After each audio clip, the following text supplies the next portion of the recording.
पार का समय आता है तो सबसे पहली कृपा होती है, हमें सत्संग मिलता है। सबसे पहले जैसे कोई भी व्यक्ति मिला और आपको भगवत चर्चा की बात सुना दी, ए देखो ये वीडियो देखो, ये कथा सुनो, देखो ये देखो, ये इसको सुनो तो आप, और आपकी रुचि बढ़ी सत्संग, ये सबसे पहली कृपा। जिसके उद्धार का समय आ जाता है उसके क्या लक्षण होते हैं? तो बोले सबसे पहले उसे सत्संग में रुचि होती है, सत्संग श्रवण में।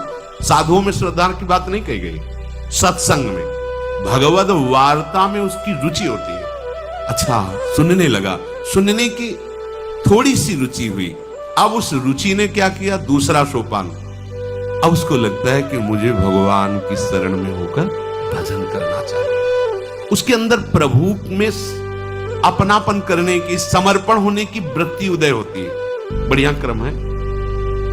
सबसे पहले जिसका उद्धार होना होता है तो उसको सत्संग मिलता है, किसी भी व्यक्ति के द्वारा। ऐसा नहीं कि वो साधु के द्वारा ही, किसी पुस्तिका के द्वारा, किसी ग्रंथ के द्वारा, किसी प्रवचन के द्वारा, उसको किसी संत पर श्रद्धा की बात नहीं की जा रही, वो भगवत चर्चा श्रवण की, कोई कथावाचक, कोई रासाचार्य, किसी से भी उसे भगवत संबंधी वार्ता सुनने को मिली, आकर्षण उसका हुआ।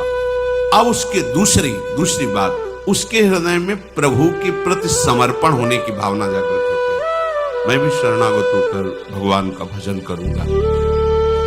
अब उसके द्वारा हृदय में तीर्थाटन करने की भावना जागृत हुई। अभी शरणागत हुआ नहीं, कैसे शरण में हुआ जाए, कैसे भगवान का भजन किया जाए, ये उसके हृदय में बात हुई। तो इस बात ने तीसरी बात पैदा की, चलो तीर्थों में चलते हैं, धामों में चलते हैं, पुरियों में चलते हैं। वहां चलने से भगवान के जो संत जन है, भक्त जन है, उनका दर्शन होगा। तब उनसे पूछेंगे कि भगवान की शरणागति कैसे होती है, भजन हम कैसे करें। तो वो तीर्थ याटन करता है। तीर्थ याटन से उसके हृदय में पवित्रता आती है। तब उस पवित्रता से वो महत् सेवयम, साधु महात्माओं की सेवा करने का भाव उसके जागृत होता है। संतों को वस्त्र दे दे, भोजन, कुछ किसी भी तरह उनकी सेवा करे, संतों से प्रियता होने लगती है। संत सेवा का उसके हृदय में श्यान महत् सेवयाहा, महत् सेवा यही सबसे बड़ी सेवा। भगवत प्रेमी महात्माओं की यदि सेवा मिल जाए, ये महत् सेवा कही जाती है। महापुरुषों की सेवा करने का चाव प्रकट, कैसे हमारे तन से, हमारे मन से किसी भी तरह कोई सेवा इनकी